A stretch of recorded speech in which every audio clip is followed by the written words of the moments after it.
Yes, sir. What is going on, YouTube? It is your boy D Nolly, aka Don Squally, and in today's video, man, we are back at it with another Forza Horizon 5 build video. In today's video, if you can tell from the title, we are about to do a build on this 1999 Dodge Viper barn find here. Now, I don't normally do too many barn finds on the channel, but something about this car just spoke out to me. Now, back when I was in high school, maybe grade 7 or 8, my mom had a one of the new Dodge Rams, similar to the one that you might see in the movie Twister. For you youngsters, probably have no idea what movie that is, but when we were at the dealership buying my mom's new Dodge Ram pickup truck, one of the dealership, I guess, I don't even know who it was, probably the manager or something like that, had a Dodge Viper, let me sit in it, turned it on, revved it up. I mean, at the time, you know, I didn't have any money. I was used to playing Gran Turismo, which at the time was out on like PS1. I guess you could say I was like an aspiring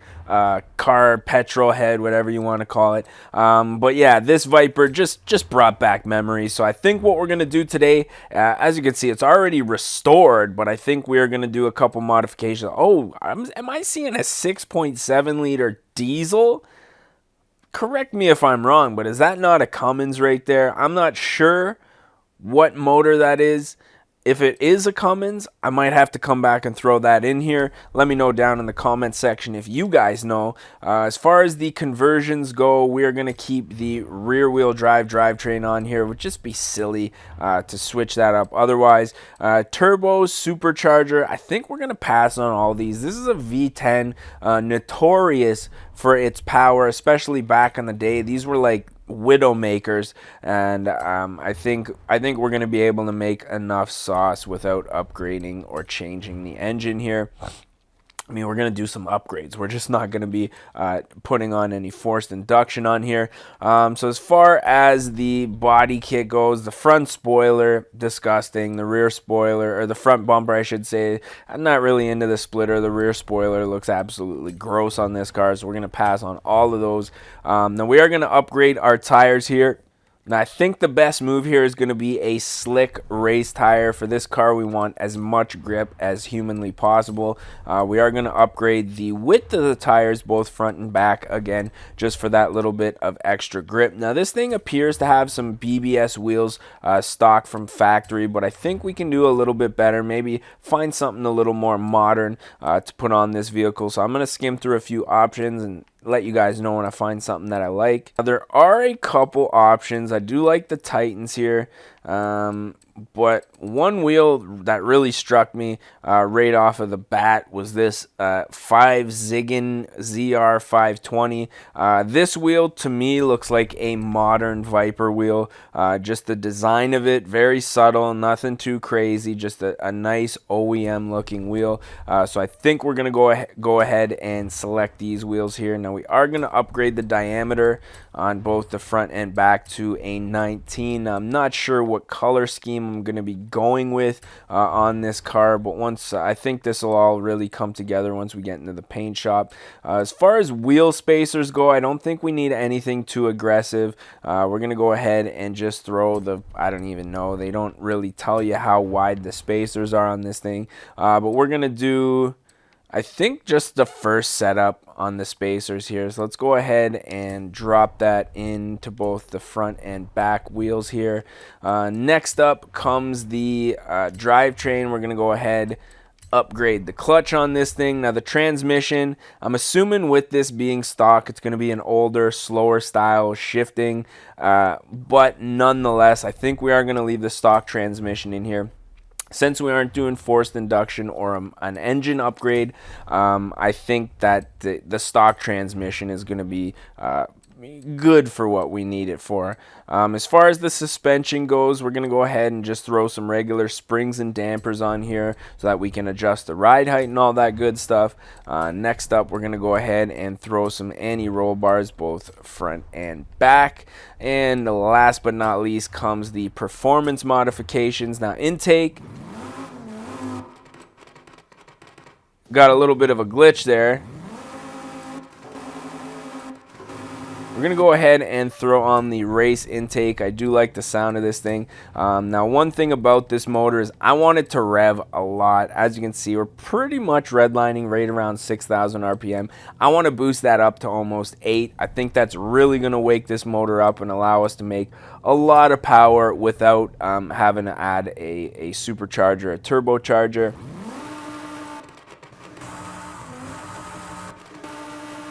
Now the exhaust, not a huge difference, but we are going to put the race exhaust on here just because I want to hear that that V10 sing. But now that we got that out of the way, that's pretty much it. A nice subtle build here, 42,000 credits.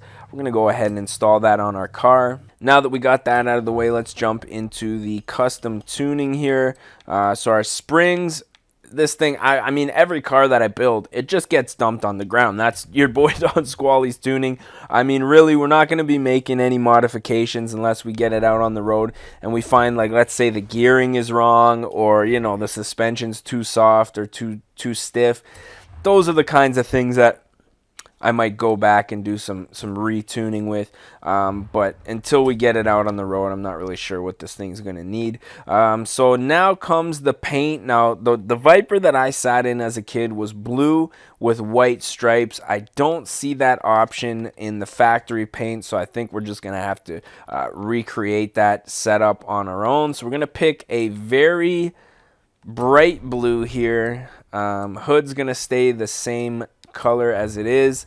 Wheel setup is probably going to be I would like to see these in chrome. I think that would look very OEM, period correct, if you will. I think we're gonna go with either the steel polish. Let's go with the aluminum polished. Brakes are already red. And then our window setup, we're just basically going to tin up the windows just to make this thing look half decent. Now we're going to save that to the current car. And then we are going to apply some vinyl decals just to the top. I want to get those racing stripes on here. So we're going to go ahead and select white for our stripes here. And then I'm just going to stamp these in. So we're going to go ahead and stamp that at 42.5 here. Do it the same on both sides. And we are also going to go ahead and copy this layer. How do we do that? Make a copy of it, and then we're going to go ahead and paste this. Oh dang, okay, so that's we're gonna have to do some rotationing. Rotationing, is that even a word? I'm not really sure, man. We're gonna have to rotate this in order to get this the way that we want it. Let's go ahead and stamp that on both sides here. And I think what we'll probably do is make a copy of this one so that we go around to the back. It's just a simple copy and paste. Oh my goodness, are you guys kidding me? Okay, so we're gonna have to rotate this one as well, it looks like, and then we're gonna go ahead and stamp that on the back, and that is pretty much the car. Oh, what do we got going on the front bumper here? Hold on a second now. That ain't gonna work. Get rid of that. Now this is pretty much the car that I oh, and we got it on the back too. What is happening right now? There we go. Okay. So this is pretty much the car that I grew up knowing and loving as the Dodge Viper. And now that we got the build, the paint, the vinyl out of the way, I guess the only thing left to do... What in the world is that? Somebody's Jeep. Oh, I forgot that we're online here. I guess the only thing left to do is take this thing out for a rip and see how she does. Supercharged V10, or sorry, naturally aspirated V10 liter with the camshafts, revving to almost 8,000 RPMs. Now the power down low, nothing overly impressive, but we have a lot of gearing now with those camshafts. Like, this is third gear and it's running all the way. Let's see. So, whoa, taking her off road there. Let's see how far. Like, let's do a little launch here. Can we go straight? Yes, we can. Now let me see if I can get the launch control going on here. Okay, we got launch control on all cars, so we're gonna have to do a how-to on the launch control with this. Ripping. Whoa, getting sideways. Now that's the Widowmaker stuff that we're talking about here, ladies and gentlemen. So in order, okay, I'm seeing a little trend here with the launch control, and we are off. See if we can keep it on the road this time around. We got a couple more barn finds here. Let me know if you guys enjoyed the barn find builds here on the channel. You guys want to see just straight builds with cars that I buy or already own. I think the barn find stuff gives us the you know, a good opportunity to create some content, make people aware of what cars are actually in the barn finds. And in the case of the Dodge Viper here, it gives me the chance to relive my childhood. But I mean, right now what I'm noticing is the Power V10 1999 really isn't overly that impressive. I mean, the horsepower numbers per displacement back in the day were nothing special. But this thing, when it gets up into the high RPMs, definitely gets a little bit squirrely if you're not paying attention. However, drifting, this thing drifts really well. Now, predominantly, you don't think of Vipers as drift cars, even though I think there's an FD Viper in here, if I'm not mistaken. Correct me if I'm wrong. But you know, this thing, it handles really well. Like I say, the camshaft upgrade I think was really necessary here, because that really allows us to rev the living snot out of this car and keep it in the power range. Like when we're shifting at almost, oh man, just getting sideways on me here. Like when we're shifting at almost 8,000 RPMs in the second gear, we're still in the power band, which is, I mean, peak power right around 6,000 RPMs with these cams. And that's, you know, when you shift from 8 grand down into, you know, a higher gear, you're right in the power band, right where you need to be. So I think this car, you know, even though it's not as crazy as some of the builds that we often do on this channel, I think it's these little subtle, realistic builds. These are the ones that I really like, and that I feel really hit home with the general public out there watching my videos.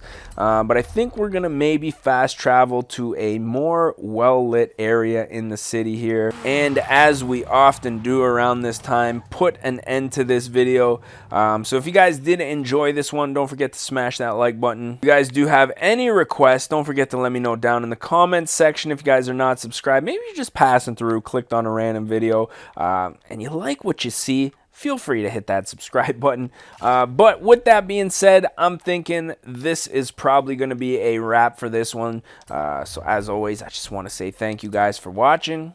Hope to see you guys back here very shortly. And with that being said, I'm your boy Denali, aka Don Squally, and we're going to catch y'all mofos at the next one, man.